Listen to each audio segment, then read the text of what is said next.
I learned how to be a missionary under this ministry of Reverend Chris Oyakhilome. In those days, in the Believers Love World, particularly my university, those days they used to call us the Deeper Life of Christ Embassy. We did a lot of, church planting in many of the schools and campuses in the Southeast. So most of us see ourselves as missionary. So once you come in, the leadership at the time, they gave us that kind of training. And I believe this was as a result of ministry direction of the man of God, Reverend Chris. So they gave us this kind of training that you can't just be on your campus while other schools are in darkness. There are many schools around us then, and we felt like we had to constantly go to these schools and make disciples. So you can count how many weekends that we actually spend in our schools.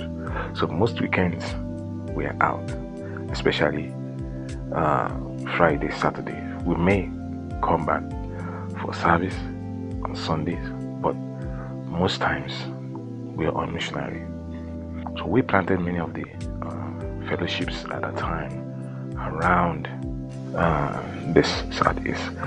From Anambra State there, from Oka, we went as far as Onitsha, we went to Mose, Absu, and all the rest of them, Oko, and you name it. Many of the schools around this area had some kind of influence of our missionary work, and I really have Reverend Chris to thank for this, because that background, as a result of the work through Believers Love World, was part of what has made me a missionary that I am today, and I thank God for that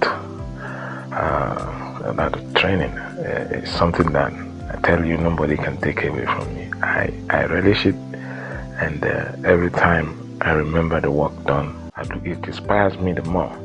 Today it inspires me and gives me more courage to know that it can be done. It can be done.